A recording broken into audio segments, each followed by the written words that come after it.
Guys, जैसा कि आप सभी जानते हो, मेरा नाम अभिषेक विश्वकर्मा है। मैं यहीं चित्रकूट ग्रामोदय विद्यालय का एक छात्र हूं, जो कि आप सभी के लिए ये एक यूट्यूब चैनल तैयार करा गया है, जिससे कि आप इधर उधर ना भटके। सभी के लिए इस वीडियो को आपको बनाया गया है कि आप डायरेक्टली आए तो चित्रकूट ग्रामोदय यूनिवर्सिटी बोल देंगे तो आपको ग्रामोदय यूनिवर्सिटी तक आपको छोड़ दिया जाएगा। तो मिलते हैं फिर आपसे यहीं पे। ठीक है गाइस, आगे बढ़ते हैं वीडियो में।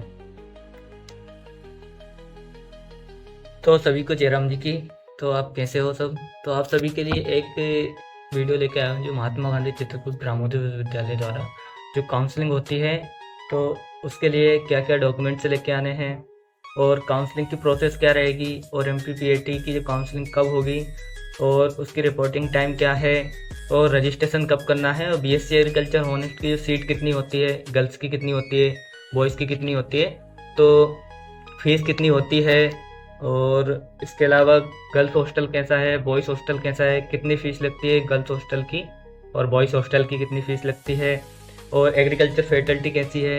तो इस सभी के बारे में आप सभी को अवगत कराने के लिए, इन्फॉर्मेशन देने के लिए ये वीडियो आज बनाई जा रही है, जिससे कि आप कहीं और जगह भटके नहीं। क्योंकि मैं यहाँ का छात्र हूँ BSc एग्रीकल्चर का, जो कि यहाँ के बारे में सब कुछ जानता हूँ, कितनी फ़ीस लगती है, क्या कैसी क्या प्रोसेस रहती है, और आपकी काउंसलिंग से लेके, जैसे कि काउंसलिंग से लेके तो एंड तक की सारी जितनी भी समस्या आती है उन सभी का निवारण करने के लिए मैं यहाँ पे हूँ। तो आप मुझे बेझिझक होके आप मुझे कर सकते हैं।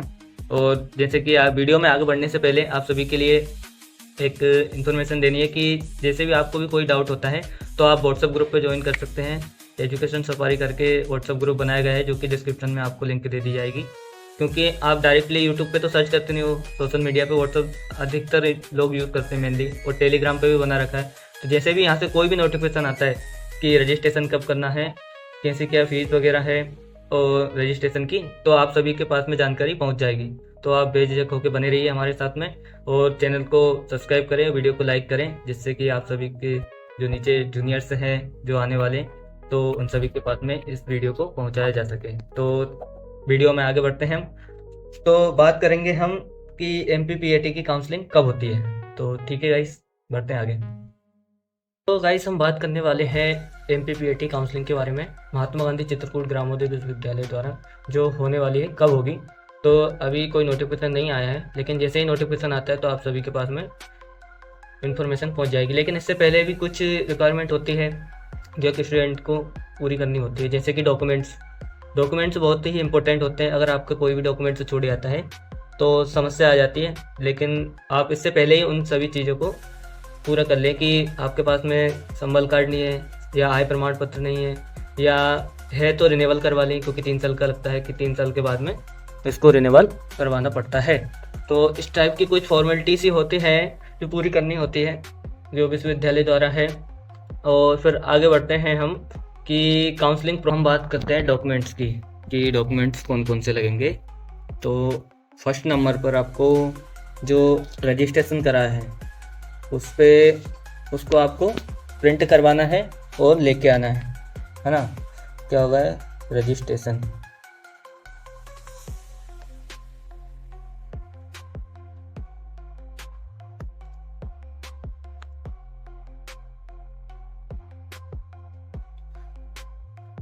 फर्स्ट नंबर पे होगा रजिस्ट्रेशन, जो आपने करवाया है उसकी आपको भुगतान रसीद वगैरह सब मिलेगी, तो उसको लेके आना मेनली इम्पोर्टेंट। अगर आपने रजिस्ट्रेशन नहीं करवाया है तो आपको यहाँ पर काउंसलिंग में पार्टिसिपेट नहीं करने दिया जाएगा। और आप आओगे, आपके नंबर अगर 100+ है और आपको 95 वाले को रजिस्ट्रेशन करवा रखा है तो आपको सीट नहीं दी जाएगी, क्योंकि उसने रजिस्ट्रेशन करवाया है। और इसके अलावा आपने अगर कृषक प्रमाण पत्र आपने फिलअप करा है, जैसे कि कृषक आपके वहाँ पे के लिखा होगा, जैसे भी आपने वहाँ पे लिख करवाया होगा सिलेक्ट की कृषक प्रमाण पत्र, तो के लिखा होगा इस टाइप से कोष्टक में, है ना। तो आपने कृषक प्रमाण पत्र लगाया है और अदर व्यक्ति है जिसने कृषक प्रमाण पत्र नहीं लगाया है या है ही नहीं, तो प्रायोरिटी आपको दी जाएगी कि आपने कृषक प्रमाण पत्र लगाया है। तो ये मेन इम्पोर्टेंट बात है। और भी इसके आगे बढ़ते हैं, क्या क्या डॉक्यूमेंट्स रहेंगे, तो आपको इसके बारे में मैं बता देता हूँ। आप लिख सकते हो कि सबसे फर्स्ट नंबर पे 10th 12th की मार्कशीट लगेगी आपकी, ओरिजिनल लेके आना है यहाँ पर। और फिर इसके बाद में बात करते हैं अपन 10th 12th की मार्कशीट, मैं लिख भी देता हूँ यहाँ पे की। और उसके बाद में 12th की मार्कशीट लगेगी, है ना, जिस भी बोर्ड से हो आप। इसके बाद में फिर ट्रांसफ़र सर्टिफिकेट लगेगा आपका, ट्रांसफ़र सर्टिफिकेट। और फिर इसके बाद में फिर माइग्रेशन लगेगी आपकी, माइग्रेशन। फिर इसके बाद में रजिस्ट्रेशन तो आपको बता ही दिया गया है। फिर अगर आपने 12th के बाद में 1 या 2 साल का गैप दिया है, 12th के बाद में अगर 1 या 2 साल का आपका गैप है तो आपको गैप सर्टिफिकेट बनवाना पड़ेगी, गैप सर्टिफिकेट, है ना। इसके बाद में कृषक कार्ड भी बता दिया गया है आपको, PAT score card, PAT score card लेके आना आपको, है ना। इसके बाद में फिर आय प्रमाण पत्र, आय प्रमाण पत्र अगर आपके पास है तो आय प्रमाण पत्र लेके आना है आपको, अगर है तो आय प्रमाण पत्र लेके आना है। अगर जाति है तो जाति प्रमाण पत्र लेके आना है ना। अगर जाति हो गई इसके बाद में फिर समर गाइडी, समर गाइडी तो रहती है सभी के पास में, तो मैंने समर गाइडी भी लेके आना है।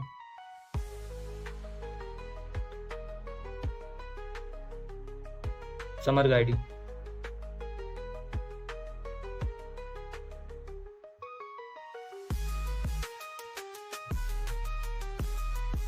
समर गाइडी लेके आना है। आधार कार्ड, आधार कार्ड। इसके बाद में पासपोर्ट साइज फोटो,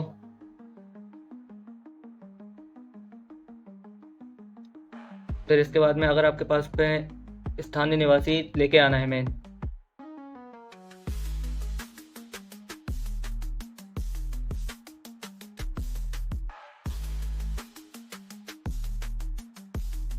ये रहे आपके मेन डॉक्यूमेंट्स जो आपको लेके आना है। आपके देखो कितने हुए, मैं आपको कैलकुलेट करके बता देता हूँ कि फर्स्ट नंबर पे आपका ट्रांसफ़र सर्टिफिकेट, दूसरे नंबर पे आपकी माइग्रेशन, आप लिख लेना, ये सभी लिखना है। और आपको 3 सेट बना के लेके आने, कितने 3 सेट लेके आने आपको। मेन इंपॉर्टेंट इसलिए बताया जा रहा है कि आप गलती ना करें, नहीं तो आप यहाँ पे आकर बोले कि सर हम तो ये लेके नहीं आए हैं, तो उसकी लेके नहीं आए हैं तो उसका भी एक फॉर्म फिलअप करना पड़ता है आपको कि आप हमको यहाँ पे 20 दिन में, 21 दिन में या 15 दिन में यहाँ पर आपके सबमिट कर देंगे आप आके, तो इसके लिए आपको टाइम दिया जाता है। तो इसलिए आप ये गलती ना करें, आप पूरा काम करें कि आप सारे डॉक्यूमेंट्स लेके आएँ। फर्स्ट नंबर पे आपको ट्रांसफ़र सर्टिफिकेट, है ना, और दूसरे नंबर पे माइग्रेशन, फिर रजिस्ट्रेशन, अप्लाई फॉर्म जो आपने करा था अप्लाई, और फिर तीसरे नंबर पे आपकी 10th की मार्कशीट, चौथे पे 12th की मार्कशीट, और 5वें पे स्कोर कार्ड, गैप सर्टिफिकेट अगर गैप है तो, नहीं तो कोई दिक्कत नहीं है। गैप कैसे बनवाना है आपको मैं ग्रुप में डाल दूंगा कि ये गैप सर्टिफिकेट है, आप पर्सनली।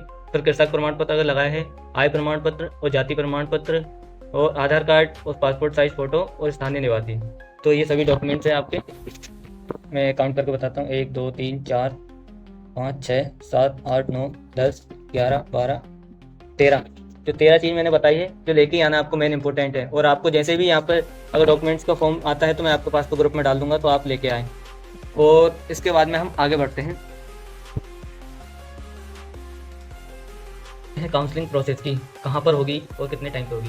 तो हम बात करेंगे काउंसलिंग प्रोसेस। ये है कि आप यूनिवर्सिटी के अंदर आओगे, जैसे पिछले साल यहाँ पर हुई थी काउंसलिंग की, आपको तुलसी सभागार के सामने मतलब कि एक बैनर लगा होगा, एक बोर्ड लगा होगा कि ये तुलसी सभागार है, यहाँ पर आपकी काउंसलिंग होगी। जैसे कि आप ये देख रहे हैं स्क्रीन पर कि ये रूम है अंदर का, काउंसलिंग रूम। यहाँ पर सभी स्टूडेंट आते हैं। ये बीएड और बीकॉम वाले की, बीएससी बीएड वाले की अभी काउंसलिंग हुई थी, जो कि उसकी ये वीडियो है। तो आपको आना है रिपोर्टिंग टाइम से पहले, जो कि रिपोर्टिंग टाइम होता है 10 बजे का। तो आप 9:30 बजे तक यहाँ पर आ जाइए, जिससे कि आपको कोई परेशानी ना हो आने वाले टाइम में। तो इसके बाद में काउंसलिंग प्रोसेस कैसी रहती है कि आप जैसे भी आपको बोला जाएगा कि रजिस्ट्रेशन करना है, तो रजिस्ट्रेशन डेट दे दी जाएगी जो यूनिवर्सिटी है उससे, तो मैं आप तक पहुँचा दूँगा कि रजिस्ट्रेशन कब करना है। और रजिस्ट्रेशन की फ़ीस कितनी रहती है कि ओबीसी वाले की, जनरल वाले की 600 रुपये होती है, और उसके अलावा फिर पोर्टल फीस अलग रहती है। और कैटेगरी वाइज जैसे कि एससी और एसटी वाले की 300 रुपये होती है। पिछले साल का ऐसा क्राइटेरिया दिया गया था कि इतना इतना पे करना है, उसके अकॉर्डिंग अब नया आएगा, उस पर हम आपको पूरी डिटेल दे देंगे। उससे अलग ही टॉपिक पे वीडियो बनेगी पूरी फुल कंप्लीट। तो आगे बढ़ते हैं हम कि आपको ये सामने एक वीडियो चलती दिखाई दे रही है, जो कि यहाँ के ग्रामोदय विद्यालय के छात्र ने बनाई है। तो आप में ये देख सकते हैं कि आप यहाँ पे देख सकते हैं सामने आपको गार्डन दिखाई देगा, जो कि घूमने फिरने के लिए, बैठने के लिए। ये नाना जी की मूर्ति है। कृषि संकाय का ये गेट है, हॉलीडे था तो आज इसलिए ताला लगा है। ये यहाँ पर मृदा विज्ञान एवं कृषि रसायन की ये लैब है, जो कि आपको दिखाई दे रही है हॉलीडे छुट्टी है। ये विवेकानंद छात्रावास का स्ट्रक्चर है, यहाँ पर एक्सटेंशन डिवीज़न का ये ऑफिस है। और ये आपको पूरी मतलब कि ये फैकल्टी है जो कि आपको दिखाई दे रही है। ये मेन गेट है जो कृषि विश्वविद्यालय का, जो कि आपको दिखाई दे रही है, हमारी यूनिवर्सिटी का मेन गेट है। ये यहाँ के जो बोर्ड लगे गए हैं मोटिवेशन के लिए, ये ड्रोन से फ़ोटो खींचा गया है। बढ़ते आगे, आपको बॉयज़ हॉस्टल और गर्ल्स हॉस्टल की फ़ीस के बारे में बताना है। तो हम बात करेंगे सबसे पहले बॉयज़ हॉस्टल की। तो गाइस, ये रहा हमारा बॉयज़ हॉस्टल, जो कि आप सभी के लिए बहुत ही अच्छा है, जो कि दूर दूर से आते हैं उन सभी को, क्योंकि रूम तो मिल नहीं पाता है सब बाहर, तो यहाँ पर रूम की भी कमी है, और रूम मिलता है तो थोड़ा दूर होता है बहुत ज़्यादा, तो इसलिए आप सभी को यहाँ पर ये सुविधा प्रोवाइड करी गई है ग्रामोदय विश्वविद्यालय द्वारा, जो कि अभी कुछ टाइम पहले ही बना है। 4-5 साल हो चुके हैं इसको, 4 साल कंफर्म हो चुके हैं इसको।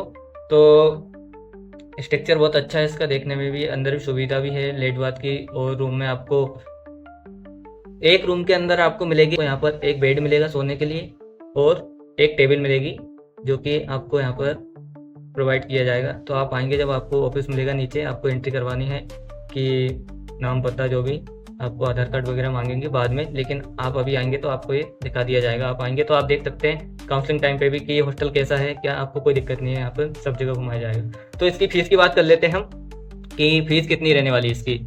तो जो नए स्टूडेंट आएंगे उनके लिए अभी नया फ़ीस सेमेस्टर निकाला गया है, तो उसमें इसकी फ़ीस रखी गई है 6 महीने की 9100 रुपये, जो कि 6 महीने की एक सेमेस्टर की, है ना। तो इसकी फ़ीस के अलावा अब बात करते हैं खाने की मतलब कि मेस की। तो मेस का ऐसा है इसका कि आप आएंगे जब आपको इसमें, हाँ, तो आप आएंगे जब इसमें आपको पे करने होंगे, जब आप स्टार्टिंग खाना खाएंगे मेस के अंदर, तो आपको 3200 रुपये यहाँ पर खाने का चार्ज रखा गया है, जो कि आपको पे करना रहता है। अब गर्ल्स हॉस्टल का क्या है फीस वगैरह, तो उसके बारे में बात करते हैं, बढ़ते हैं आगे करेंगे अब गर्ल्स हॉस्टल के बारे में। तो गर्ल्स हॉस्टल का नाम है अनसुईया छात्रावास, जो कि आपको यूनिवर्सिटी के अंदर मिलेगा, और बॉयज़ हॉस्टल है जो कि फैकल्टी के पास मिलेगा, जो कि बाहर है। और जो गर्ल्स हॉस्टल है पूरी सेपरेटी के साथ अंदर बनाया गया है। इसके रूल्स होते हैं कि सुबह 7 बजे आपको यहाँ से गेट खुलता है और शाम के 5 बजे आपको गेट बंद हो जाता है। इसकी बात करते हैं हम, तो इसकी फ़ीस बढ़ाकर अभी बढ़ा दी गई है, 9500 रुपये इसकी फ़ीस कर दी गई है, जो कि सुविधा भी है इसके अंदर, इसलिए। और गर्ल्स को बाहर रुकने में समस्या आती है, इसलिए गर्ल्स हॉस्टल प्रोवाइड कराया जाता है। तो इसमें क्या क्या सुविधा है, तो फर्स्ट नंबर पे आपको एक सोने के लिए बेड मिलेगा और टेबल मिलेगी इसके अंदर भी। और इसमें अब मेस की बात करते हैं, मेस भी है यहाँ पर। तो मेस इसके अंदर चार्जेस है, मेस का 3000 रुपये चार्जेस है इसका। और मेस के जो सभी, जैसे कि बॉयज़ छात्रावास और गर्ल्स छात्रावास, गर्ल्स हॉस्टल और बॉयज़ हॉस्टल में आपको लिंक है, उसमें संडे के दिन आपको छुट्टी मिलती है घूमने के लिए, उससे लेकिन 4 या 5 दिन पहले आपको छुट्टी की एप्लीकेशन देना पड़ती है, उसको आउट बोलते हैं, आउटिंग, तो है ना। ये हो गई आपकी डिटेल्स। और इसके अलावा आपको कहीं भी आपको ग्राउंड में भी घूमना है या कहीं भी जाना है, तो आपको वार्डन मैम से परमिशन लेनी होती है, इसके बाद भी आपको बाहर निकलने दिया जाता है ना। इसके अलावा आपको खाने में कोई दिक्कत आती है तो आप कैंटीन है यहाँ पर साइड में, छात्रावास के साइड में, मतलब यूनिवर्सिटी में सभी के लिए, तो आप कैंटीन में भी जा सकते हैं। और हम फिर बात करेंगे, आपको आगे बढ़ते हैं। आपको यहाँ रहना है तो, और एक और सबसे सिक्योरिटी की बात है कि आप यहाँ पे घर जाना चाहते हो, तो घर जाने के लिए आपको जो एक फॉर्म फिलअप कराया जाएगा, उसमें आपके पेरेंट्स होंगे जिनका फ़ोटो लगेगा, जो कि लेने आएंगे यहाँ पे, तो उनका फ़ोटो वगैरह लगेगा, सब डिटेल दी जाएगी। इसके बावजूद ही आपको यहाँ से जाने की परमिशन मिलेगी, नहीं तो अन्यथा आपको यहाँ से नहीं जाने दिया जाएगा। ये बहुत ही अच्छी बात है यहाँ पे, नहीं तो कोई भी आता है लेके जा सकता है, तो ऐसा नहीं है। इस गर्ल्स जो कि स्टूडेंट हैं, उनकी सीट्स कितनी रहने वाली हैं, जो BSc एग्रीकल्चर ऑनर्स के जो विद्यार्थी हैं यहाँ पर, उनकी सीट्स कितनी रहने वाली हैं।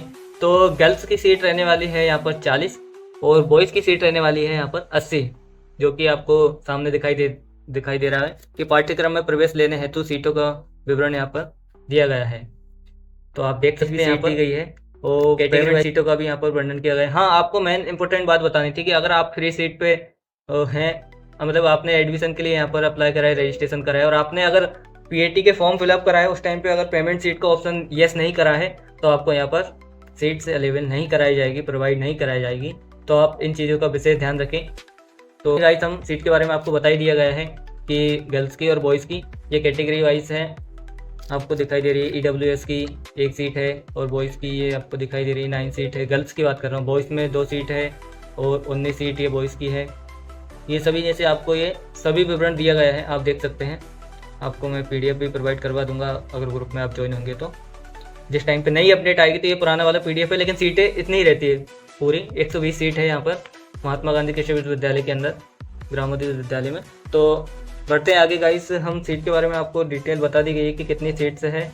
अब बात करते हैं हम फीस के बारे में कि फ़ीस कितनी है। यहाँ पर BSc agriculture payment seat 39,400 per year first sem की है, और जो फ्री सीट पे हैं उनको लगेंगी 17,635 रुपये फ्री सीट वालों की।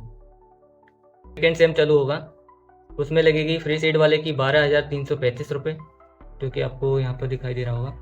मैं फिर से पॉइंटेड कर देता हूँ सेकेंड नंबर वाले सेकेंड सेम की। सेकेंड सेम की फ़ीस जो है 12,335 रुपये, और जो आपको दिखाई दे रही है, और पेमेंट सीट वालों की है फिर 32,000, जो कि आपको फीस पे करना पड़ेगी पूरी, है ना।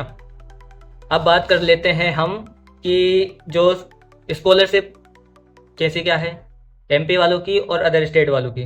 तो आपको हम बताएंगे MP वालों की। तो अब हम बात करेंगे मेधावी की, AP वालों की और अदर स्टेट वालों की। तो अगर आप अदर स्टेट से हैं, जैसे UP से हैं या छत्तीसगढ़ से हैं, बिहार से हैं या राजस्थान से हैं, तो या आप महाराष्ट्र हैं, तो आपको 85 नंबर 12th में अगर हैं आपके तो आपको मेधावी मिल सकती है, अन्यथा आपको मेधावी नहीं मिलेगी। और MP वालों के लिए है 75% आपकी परसेंटेज होना चाहिए 12th के अंदर, तो आपको यहाँ पर मेधावी मिल सकती है। 75 नंबर या ऊपर होने चाहिए, है ना। तो अब हम बात करेंगे अगर MP वालों की, आपकी स्कॉलरशिप की बात करेंगे। अगर आपकी 75 से कम है तो आप स्कॉलरशिप कर सकते हैं जमा। और एक और सुविधा है संबल कार्ड की, तो आप संबल कार्ड से भी आपको आपकी स्कॉलरशिप ले सकते हैं, मतलब कि पैसे ले सकते हैं आप फीस वाले। तो फिर हम बात करेंगे आगे, आपको बताई दी गई, क्योंकि अदर स्टेट वाले हैं उनको स्कॉलरशिप नहीं मिलती है, ठीक है। आपको फीस के बारे में बताई दिया है, हॉस्टल भी बताई दिया है, और फैकल्टी कहती है ये भी बता दिया गया है। अगर आपके कोई भी डाउट रहता है तो आप मुझसे कर सकते हैं। आप सभी को नंबर दे दिए गए हैं, ग्रुप के बारे में बता दिया गया है, जिससे कि आप सभी को हेल्प मिल सके। आप इधर उधर भटकने से कोई मतलब नहीं है, आप डायरेक्टली मुझसे संपर्क कर सकते हैं। मैं आपके लिए हेल्प के लिए यहाँ पर उपलब्ध हूँ। और भी कोई डाउट हो तो आप बता सकते हैं। Thank you guys.